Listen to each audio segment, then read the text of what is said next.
I have signed 11,406 death notices in my career. I remember that number the way you remember your own name, not because I counted on purpose, because the ink runs out at a certain rate, and after a while, you learn to feel the weight of a stylus and guess how many more it has in it before it goes dry. 11,406. There is one more that should have been on that list. Wing Ensign Ipsith Rue, 22 standard years old, crushed inside the frame of her own fighter, 3 decks down in a hangar that was folding in on itself like wet paper. I had already written her name. The stylus was in my hand. My aide had already dimmed the lamp, which is what we do. And then a human, a man I had never met, a man whose people my pilots had shot at 3 weeks earlier, a man who was not a doctor, not a soldier, not anything but a salvage chief with a bad knee, put his bare hand inside her chest and kept her alive for 11 hours and 40 minutes. I am 91 years old. I have seen a moon crack. I have seen 2 suns eat each other. I have never, not once, seen anything I understood less than that man's hands. Set up. Let me put you where I was. The Talon system. If you have never been, don't go. There is nothing there worth the fuel except the gas giant, Talon Prime, which hangs in the sky like a bruise somebody keeps pressing. Rust orange, streaked with green. It turns so fast that the storm bands crawl visibly across it if you stare for a minute. And staring for a minute is the worst thing you can do out there, because it makes you feel small in a way that doesn't wash off. We had a dry dock in orbit around it. Sarin Ring. 14 kilometers of spine and gantry, built in an era when the Odoran Compact still believed it would need a war fleet twice the size it has. Half of it was already dead. We used the living half to repair pickets, refit haulers, and store the kind of ordnance nobody wants stored near a populated world. Sarin Ring smelled like scorched mineral oil and the sweet chemical stink of coolant. Everywhere. In your clothes, in your food, in your bunk. After 2 months, you stop noticing. After 3, you start to like it, which is when you should request transfer. The sounds, that's what I remember most. A ring station never shuts up. The gravity looms hum at a pitch just under hearing, so you feel it in the small bones of your jaw. Cutter drones whine when they work, a rising whine, then a pop when they punch through plate. The mag boots of the deck crews make a sound like slow applause, clack, clack, clack, all day, all night, because there is no day or night, only shift color.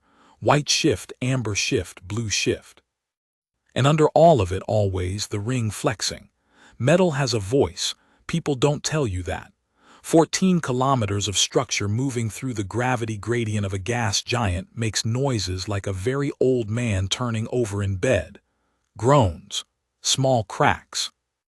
A long, tired sigh somewhere off in the dark, and you look up, and everyone else looks up, and then everybody goes back to work because it does that. It always does that. Until the day it doesn't do that, it does something else.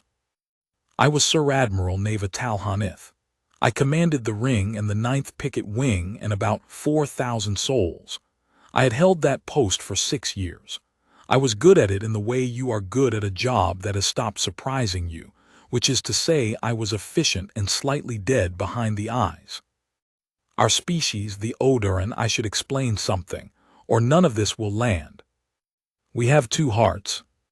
Not the way some species have redundant pumps. That's not it. The first heart, the drive heart, sits high, behind the collar ridge, and it does what you'd expect. Blood pressure, all of that. The second one, the carry heart, sits low and center, tucked under the sternal shield, and it doesn't pump blood at all. It pumps the marrow fluid, the thick stuff, the stuff that carries oxygen down into our long bones and back out again. Our blood alone can't feed us. It's a 2-part system. 2 engines, both required. The carry heart is a strange organ. It's slow. 11 beats a minute, standard. It is also lazy. It has almost no muscle wall of its own.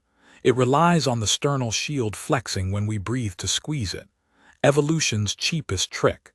It works fine for a species that lives on a low-gravity world and breathes deep.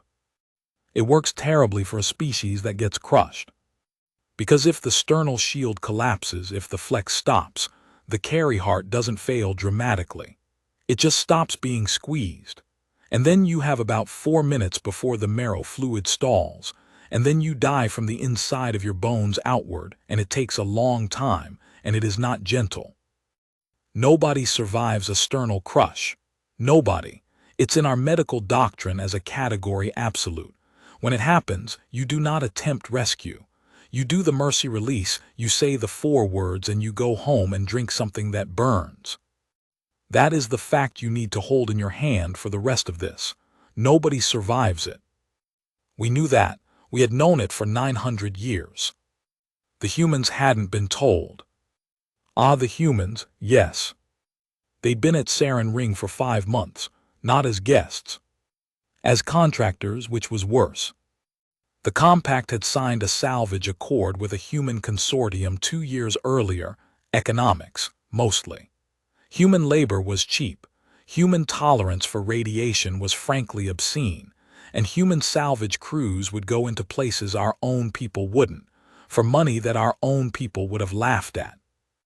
The tender they sent was called Marigold. I want you to understand how that landed on us.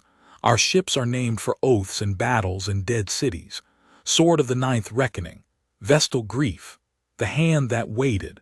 Theirs was named after a flower.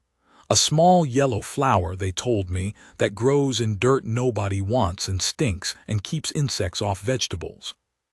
I asked their crew boss that first week why anyone would name a ship that. He shrugged and said, "Nobody's gonna shoot at a Marigold." That was Kelso. Aaron Kelso, salvage chief, 46 of their years, which is old for that work. He was not a large man. This is important because later people invented one later when the story got out. Humans started drawing him like some kind of monument, big shoulders, jaw like a shovel. He wasn't that.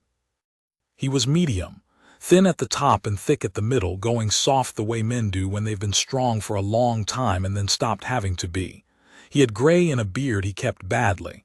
His left knee was mechanical from the middle down, an old cheap job, and it clicked on the intake stroke. You could hear him coming from 30 meters. Click, step, click, step. He chewed gum constantly, which we found disgusting. Odor and don't chew. Our jaws don't hinge like that. Watching a human work their mouth for no nutritional reason is genuinely unpleasant for us, like watching someone flex a wound. He knew it bothered us. He did it anyway. Not out of spite, I think. Out of habit and a mild human refusal to be managed. He had a photograph taped inside his helmet. Every human out there had something in their helmet, a picture, a scrap of cloth, a sticker. His was a photo of a dog, not a family. A dog. Brown, ugly, one ear up. I asked him about it, much later, in a room that smelled of antiseptic and grief. He said the dog's name was Prospect, and she'd been dead 9 years, and he tried 3 times to take the photo down and couldn't. That's the man. Just so you have him properly in your head. A middle-aged mechanic with a clicking leg and a dead dog and gum in his mouth. Nothing about him was impressive. I want to be very clear about that. I looked right at him for 5 months and saw nothing at all. Build tension. 3 weeks before the collapse, my pilots shot at his ship. I need to tell you that now, not later, because if I save it you'll think I'm building to something, and I'm not building. It's just what happened, and it's the reason the rest of it means anything. It was an accident, the stupidest kind. Marigold was returning from the outer scrap field on a vector that hadn't been filed, human sloppiness. A comms officer who assumed a verbal clearance counted. My picket flight was running a live intercept drill in that exact volume. They painted an unfiled contact coming in hot on a bad line. They called it. They got no response on our military band because Marigold wasn't listening on our military band, and my flight lead made the call. 3 shots, standoff kinetics, not the heavy stuff, meant to cripple. 2 of them hit. Marigold lost her forward habitat ring and half her comms mast. It took 4 seconds. In those 4 seconds, a human named Reyes Ferris and a human named Amya Bright, who were in the forward hab playing a card game, we recovered the cards. They were scattered all over the debris, drifting, 42 little rectangles turning slowly in the dark, and my recovery crews had to net them. Those 2 people died. Ferris was 29. Bright was 34 and had a son on a station 8 jumps away. The flight lead who gave the order was Wing Ensign Ipsith Rue. She was 22. Her call sign was 9 Bright, which was painted on her fighter's nose in the old script, and yes, I know what that sounds like next to a dead woman named Bright. It's a coincidence.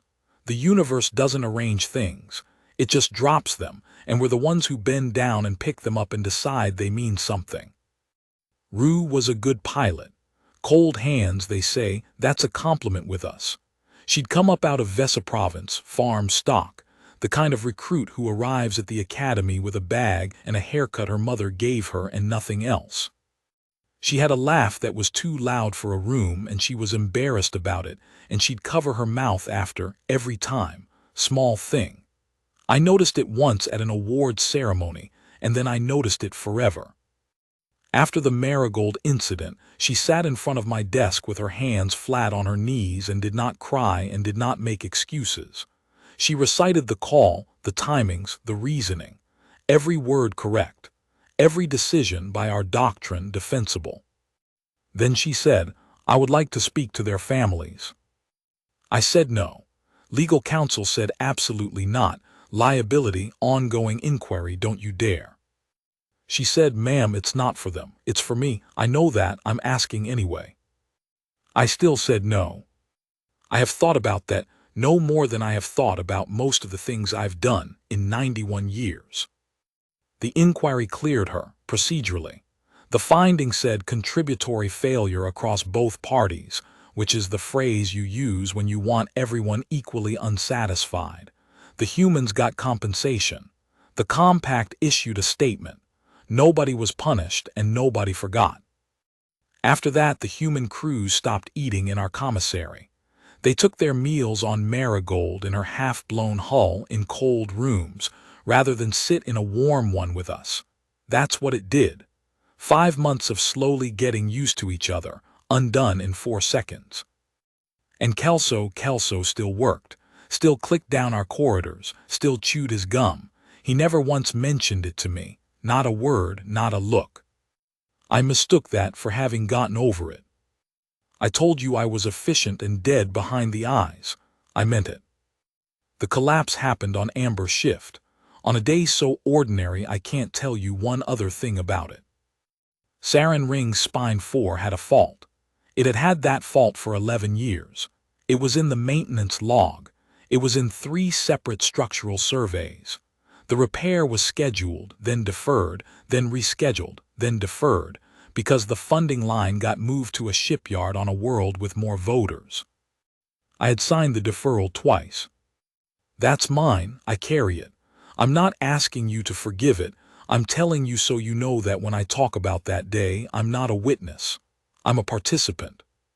At 14:40 Amber shift, a docking clamp on Spine 4 failed under a load it should have taken easily. The hauler it was holding, 80,000 tons, empty, which is the worst way, all mass and no ballast, swung. It swung 4 degrees. 4 degrees over 80,000 tons at the end of a 200-meter arm is not 4 degrees. It's a hammer the size of a mountain. It came down through hangar bay 9. I was on the flag deck. I felt it before I heard it through my jaw, through the loom hum, a sudden wrong note like a chord going sour. Then the deck jumped. Then the noise arrived and it wasn't a bang. That's the thing nobody gets right in the recreations. It wasn't a bang. It was a long, grinding, descending groan, like the station was trying to say a word and couldn't finish it. It went on for 19 seconds. Then every alarm we owned. Bay 9 had 41 souls in it. 11 deck crew, 6 technicians, a flight of 4 Shrike fighters at readiness with pilots in the seats, and the rest were the Amber Shift refit team. 31 of them died in the first minute. Just gone. The hauler's mass came through the overhead like a boot through a paper lantern, and the pressure went and the cold came in and the fire. There was fire briefly in the coolant, which shouldn't happen and did. 9 got out. 1 didn't get out and didn't die.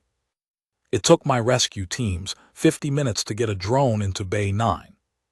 50 minutes, and I stood on the flag deck listening to the ring keep groaning. Aftershocks running up and down spine 4 every few seconds as the structure found new ways to fail. And I could not send people in until we had a survey. And the survey couldn't happen until the drone got in. And the drone couldn't get in because the access ways were folded shut like a fist. The drone feed came up on my flag display at 15:31. Bay 9 looked like the inside of a crushed can. Everything that had been vertical was now diagonal. There was a fog in there, vapor from the coolant line freezing as it hit vacuum cold, hanging in slow drifting sheets because there was no gravity anymore in that section. The looms were gone. Snow. It looked like it was snowing indoors, sideways. And in the middle of it, pinned under a collapsed gantry beam, was a Shrike fighter. Nose down, canopy shattered outward. 9 bright. The drone's lamp swept across the nose art, and I heard my own aide, Sub-Lieutenant Orvin Cass, make a small sound. The beam had come down across the fighter's cockpit at an angle. It had missed her head. It had missed her legs. It had taken her right across the sternal shield. The drone got close enough for biometrics at 15:38. Drive heart beating, strong actually. 91 BPM, elevated, terrified, alive. Carry heart 0. 0. 58 minutes at 0. I want to explain what that meant to everyone in that room, because you have to understand that it wasn't a tragedy to us in that moment. It was a category error. It was the drone reporting something that could not be. 58 minutes at 0 carry heart is not a critical patient. It's a corpse. 4 minutes is the number. 4. Cass said quietly, sensor fault. Chief Medical Officer Haven Set, who was on the line from the infirmary, said, it's not a fault. Look at the marrow fluid readout. She stalled, but she's not, and then he stopped, and I heard him breathing, and then he said a word I had never heard him say. Because the reason she wasn't dead was sitting right there in the drone feed, and it took us all a full minute to see it. The beam had crushed her sternal shield, but it had crushed it unevenly. It had cracked the shield along the fault line and driven the left half down, and the right half had folded up and out, like a door, exposing the cavity. And the coolant fog had frozen the exposed tissue, superficially, enough to slow her metabolism to something like a hibernation state.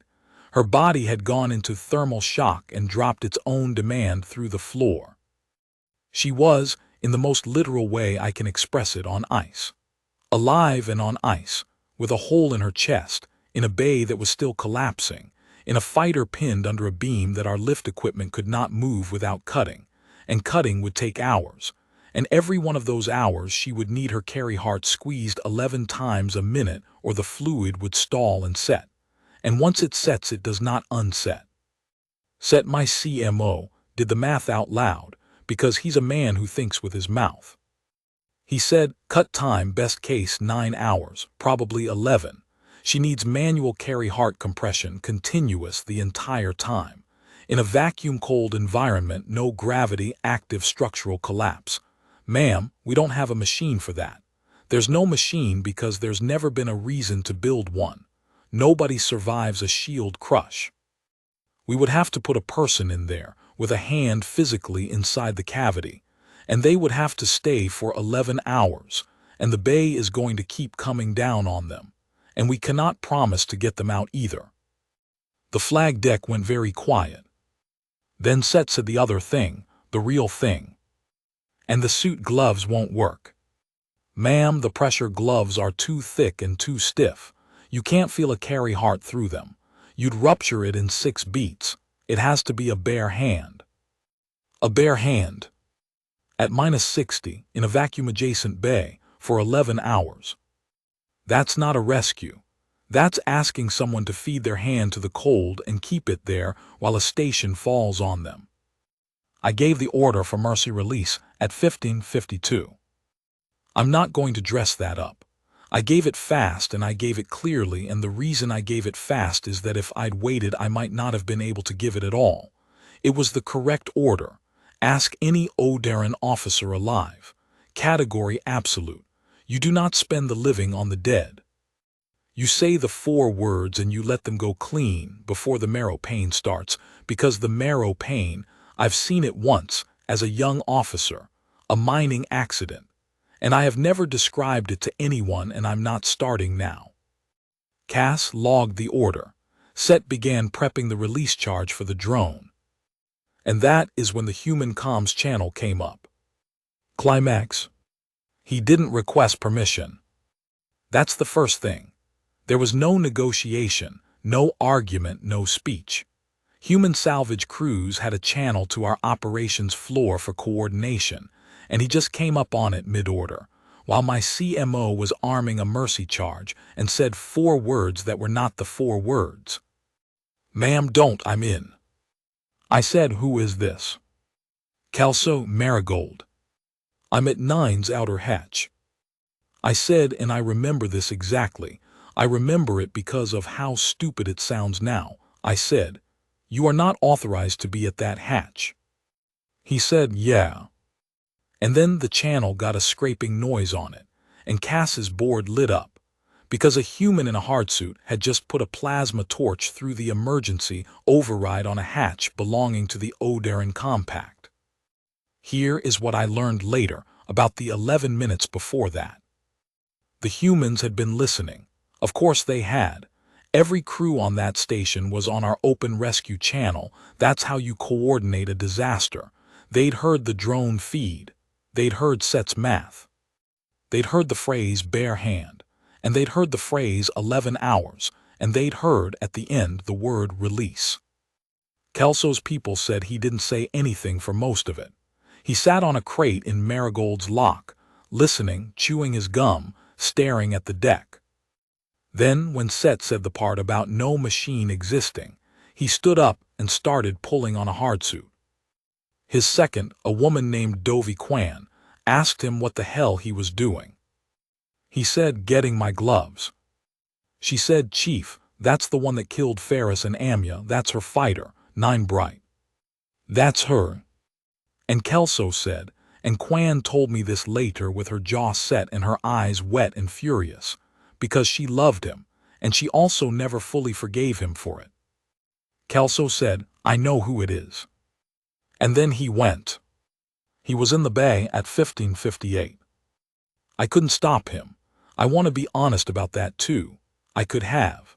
I could have sent security in mag boots. I could have cut the hatch power. I could have done 6 things. What I actually did was stand on my flag deck with my mouth open and watch a human civilian float into a collapsing hangar and not give a single order for 90 seconds. 90 seconds is a long time for an admiral to say nothing. The drone tracked him. That's how I saw it. That's how 4,000 people eventually saw it, because the drone feed was on the open rescue channel, and by hour 3 there were people watching it in every compartment of Sarin Ring, standing shoulder to shoulder in silence, and I never gave the order to cut that feed either. He came through the snow. The frozen coolant fog drifting in sheets, and his suit lamps cut 2 cones through it, and the cones were full of glitter. He moved badly. Mag boots don't work when the deck's at 40 degrees, so he was hauling himself hand over hand along a bent gantry rail, and his mechanical knee was locked up from the cold, and he was breathing hard enough that we could hear it. He got to the fighter at 16:04. He looked in through the shattered canopy. And on the feed, you can see him stop. Just stop. Everything about him goes still for about 4 seconds. Because Ipsith Rue was awake. Nobody had told me that. The drone biometrics said drive heart strong, so I knew she wasn't unconscious in a coma sense, but I had assumed shock. I had assumed the mercy of not quite there. She was there. Her eyes were open, frost on her lashes, and she was looking up at a human she had never met in a bay that was killing her, and she couldn't speak because the shield crush had taken her lung pressure, so she couldn't push air, so she couldn't make a sound. She could only look. Kelso later said the worst part was that she tried to smile at him. He said, "That's the thing I can't put down, ma'am." She tried to be polite. He put his hands in at 16:06. He did it the way you do it if you'd been told once, over a channel, by a doctor who was talking to himself. He'd cracked his glove seals at the wrist, both, vented his suit's arm pressure and let the bay in, and the bay was at -61 and about 4% atmosphere. His suit screamed at him. You can hear the alarms in the feed audio the entire time, this thin, insistent chirping, for 11 hours underneath everything. Then he reached through the folded shield plate, into the cavity, past the frozen surface tissue, and found the carry heart. Set was on the channel talking him through it. I'll give Havon Set that he never once said stop. He said lower, left. Feel for a ridge, it's rubbery, it'll feel wrong like a bag of wet sand. That's it, you have it. Now don't grip, do not grip, cup it. Palm and fingers cup it and squeeze from underneath slow like you're. And Kelso said, like a bulb pump. Set said, like a what? Kelso said, old sprayer, garden thing, squeeze, release, squeeze, slow. Set said, yes, exactly like that. 11 times a minute. 660 times an hour. 7,700 times before it was over.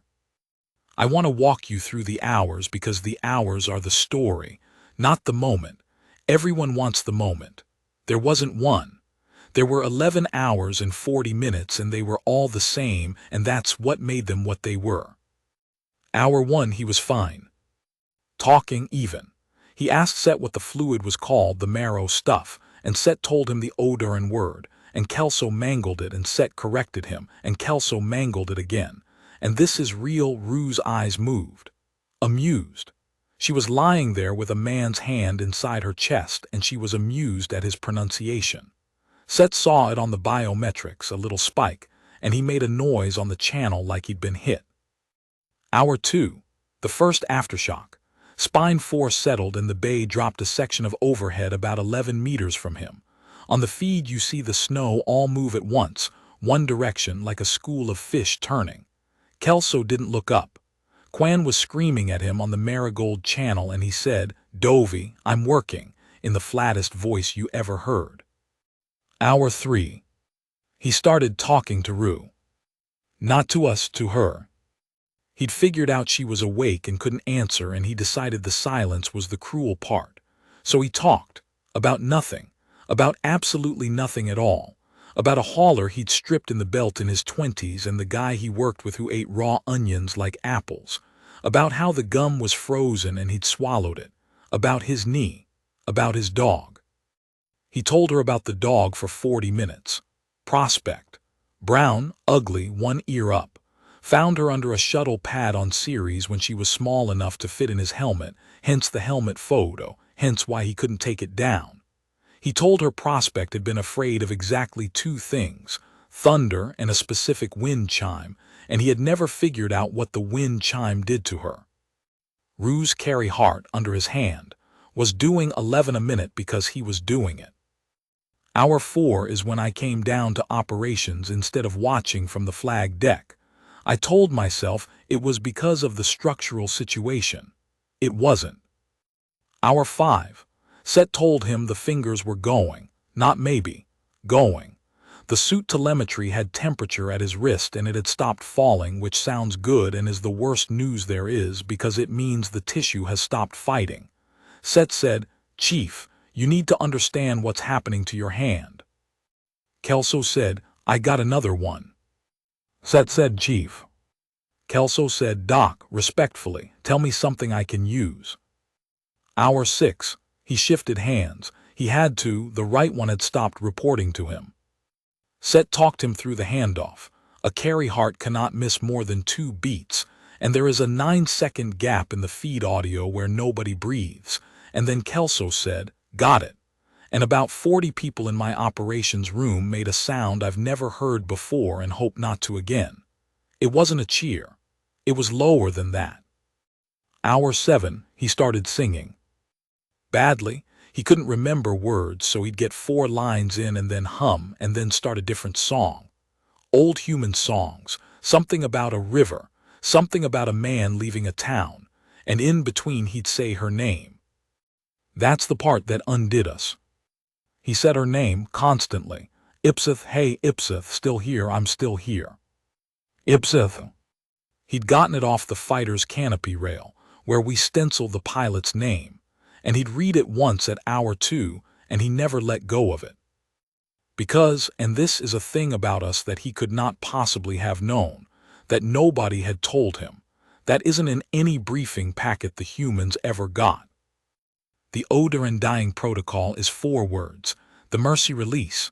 The 4 words are, go on, you're carried. And the whole point of them, the entire 900-year point, is that no Odoran should die unnamed and untouched. That's it. That's the belief.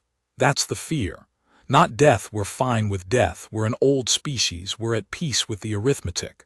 The fear is going out alone, unheld, with nobody saying who you were. We do it with a word and a hand on the collar ridge. He did it with his whole arm inside her body for 11 hours, and he did it by accident, and he did it because he thought silence was rude.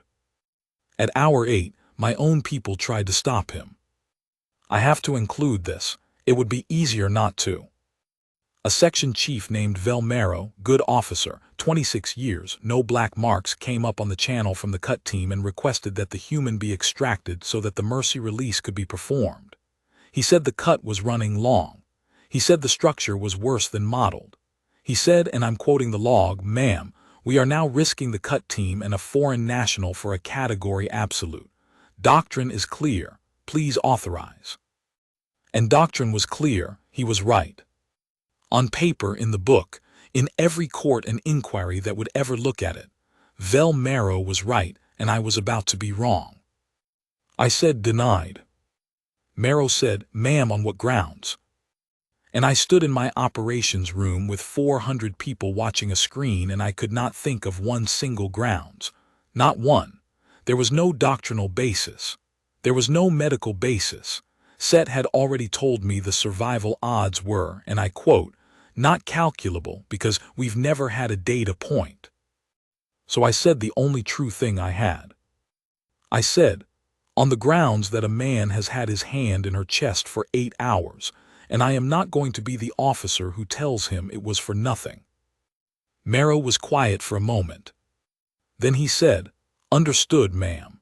And he went back to cutting, and he cut for 4 more hours, and I found out afterward that he took 2 extra shifts and had to be pulled off the beam by his own team because he wouldn't stop.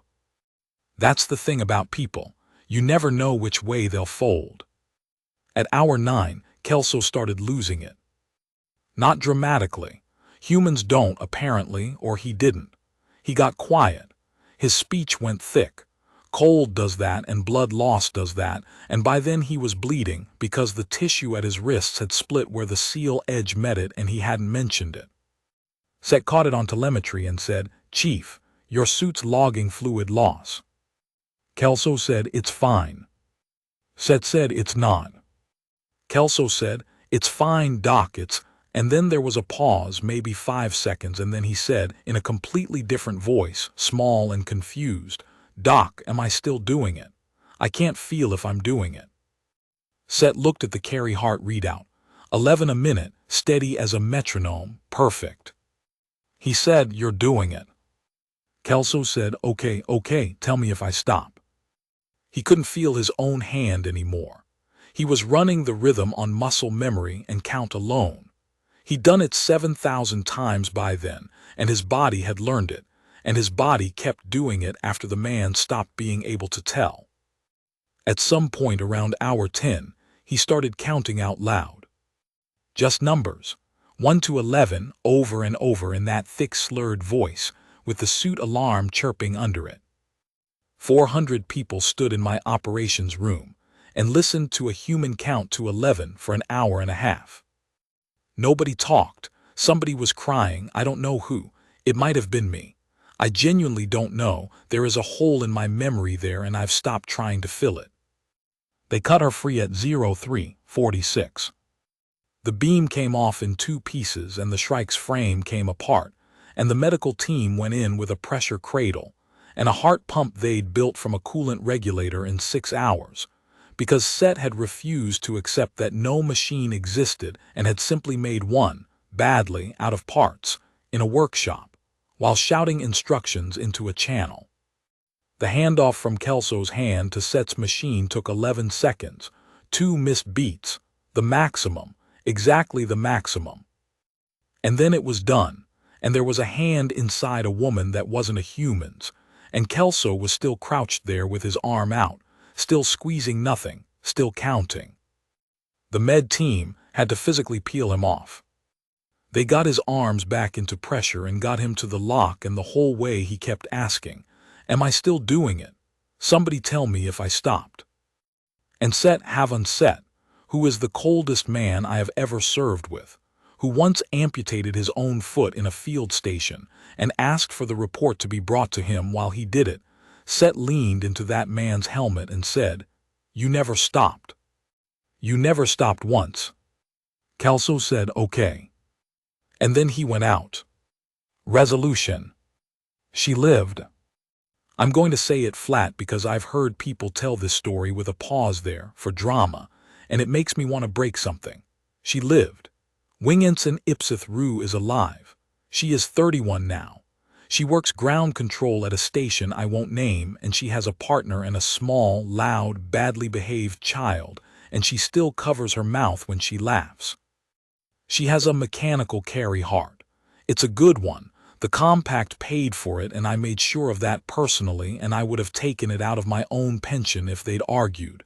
It ticks. You can hear it if the room is quiet. 11 a minute. She was in reconstruction for 14 months. Kelso lost the right hand at the wrist and the first 2 fingers of the left. That's the ledger. That's what it cost. That's what he paid in the currency he had. Now, the part I actually came here to tell you. The part that is the reason I am 91 years old and still talking about a salvage chief. I went to see him in the infirmary 2 days after. I had a speech. Of course I did. I'm an admiral. We're issued speeches. I had commendation language. I had a recommendation for a civilian honor. I had the compact's hand of the ring, which has been awarded 11 times in 400 years and never to a non-Oderan, and I had it in my pocket in a box. He was propped up, both arms wrapped white, gray-faced. Awake barely, because they'd cut his pain suppression down at his own request. He said it made him stupid, and he wanted to be able to talk to his people. I sat down. I opened my mouth to start the speech. And he said before I got a word out, "Is she okay?" I said, "She's alive." He closed his eyes for a second, just one. Then he opened them and said, "Good," and I could see him getting ready to say something else, and I braced because I knew what was coming. I'd been braced for 2 days. I knew he was going to ask me why. Or he was going to tell me about Ferris, about Amya Bright, about the 42 playing cards turning in the dark. He'd earned it. He had, by any measure I understand, earned the right to look me in the face and make me hear it. Instead he said, "Ma'am, there's a beam in there, port side, section that came down at hour 2. It's holding a coolant main off the deck. If your cut crew pulls it wrong, you'll flood 9 with sub-zero glycol and lose the recovery." I stared at him. He said, "Sorry. I know that's not. I've been lying here thinking about it and I couldn't tell anybody. My people aren't allowed back in." I sat there in a plastic chair with a 400-year-old medal in my pocket, and I could not speak. So I asked the only question I had. I said, "You knew who she was?" And he said, "Yeah." I said, "She killed your people." And Kelso, bandaged, missing a hand, 46 years old, no rank, no oath, no reason, a man whose ship was named after a weed. Kelso looked at me like I'd asked him something in a language he didn't speak and said, "So, I want you to sit with that." So, not I forgave her, not I rose above it, not I chose mercy. Those are things you say when you have done a hard thing and you want the credit for how hard it was. Those are things I would have said.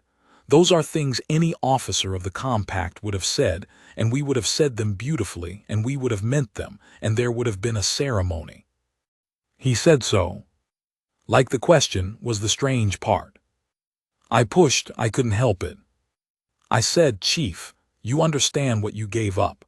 You understand what you'll never do again with those hands, for a woman who fired on your ship."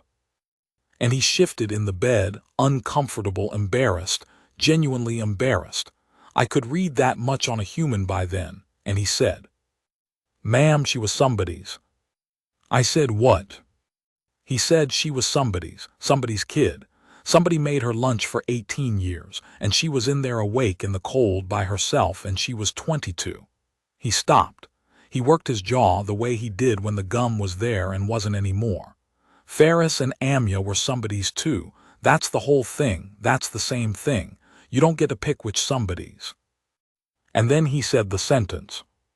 The one that's on a wall now, in the Compact Naval Academy at Vesa, in his language and ours, and every cadet reads it and most of them think it's poetry. It wasn't poetry. He was tired and half-drugged, and he was trying to end a conversation with a superior officer he found exhausting. He said, "Look, you people are real careful about who you let die. We're just not that organized."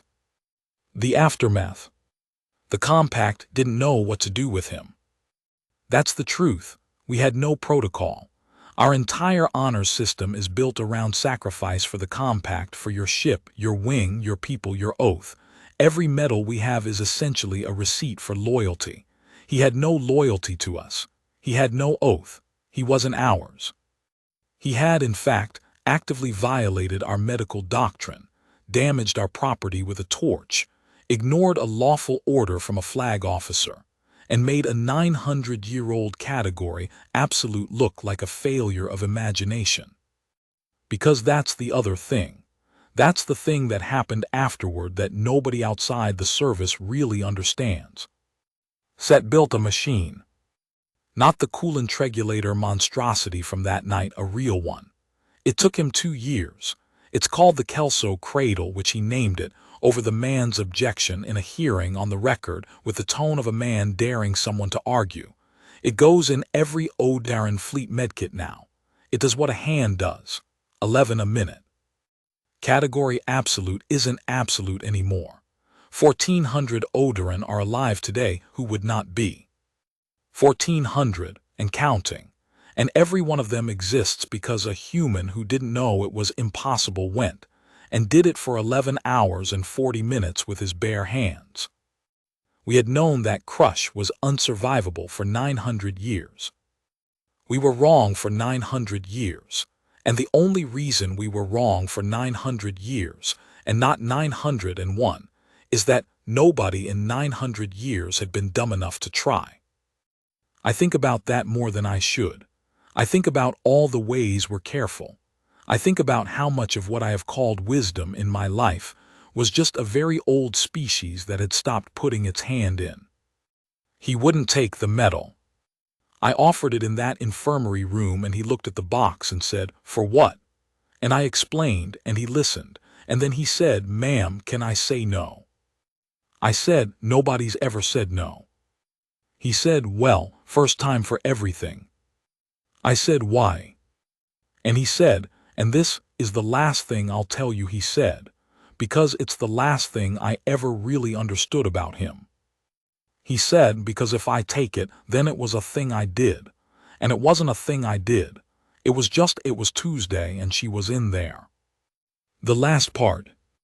8 years later. There's a small station over a nothing world, and Ipsith Rue works ground control there, and she has a partner and a loud child. And once a year on the anniversary, and she has never missed one, not through a pregnancy, not through a station lockdown, not through anything. She takes leave, and she gets on a hauler, and she goes 6 jumps to a human colony where a retired salvage chief with 2 mechanical hands and a bad knee lives in a house with a garden. The compact offered him everything: citizenship, a pension, a wing named after him. He said no to all of it and took the settlement money and bought a house with dirt around it. I have been there once. I sat in that garden with him, and he made me a drink I couldn't metabolize and pretended not to notice I didn't touch it. And I watched him work in that dirt with 2 mechanical hands that were, I noticed, exactly as clumsy as our medical technology allows, because he'd refused the good ones. Said they cost too much. Said these worked fine. And Rue was there that day, kneeling in the dirt next to him, pulling weeds, not talking, neither of them talking. 8 years, and I don't think they've had more than a few hundred words between them total ever. She just goes and kneels in his dirt for a week, once a year, and pulls weeds. I asked her on the hauler back why. She said, because he doesn't want a medal, ma'am. And you can't give somebody nothing. Then she looked out the port at the dark, and she said the thing that finished me. She said, "Ma'am, I was awake, the whole 11 hours. I heard every word he said. I know about a dog named Prospect that's been dead 17 years now. I know about a man who ate onions like apples." She covered her mouth for a second out of habit, though she wasn't laughing. I have been alive for 11 years longer than I should have been, and I have never once been able to think of a single thing to say to him that isn't stupid. I said, "So you pull weeds?" She said, "So I pull weeds." Ending. I signed 11,406 death notices. I never signed hers. It's still in my desk in a drawer, half written with her name and the date and nothing under it. I take it out sometimes. I don't know why. I'm 91 and I've stopped asking myself why I do things. People ask me what the humans are. Diplomats ask. Analysts ask. Young officers ask with that hungry look, like there's a trick to them, like if you find the right word you can file them away and stop thinking about it. They want me to say brave, or reckless, or dangerous. Here's what I say. We are an old, careful species. We have 900 years of knowing exactly which doors are locked, and we are very proud of that knowledge, and we call it wisdom, and it is not wisdom. It is a list of things we stopped trying. The humans don't have that list. They're not braver than us. I want to be clear. I've seen them scared. I saw that man's hands shake at hour 9. I heard his voice go small. He was terrified. He was terrified the entire time. He just didn't think being terrified was a reason to take his hand out. That's all it is. That's the whole species, as far as I can tell, in one sentence, and I've had 8 years to find a better one and I haven't. He was terrified and cold and alone and losing his hands, and the ceiling was coming down, and the woman under his palm had killed his friends, and every rule in my 900-year-old book said let go, let go. It's finished, let go. And he counted to 11, and then he did it again. 7,700 times. For a stranger. Because, as he explained to me, patiently like I was slow, she was somebody's.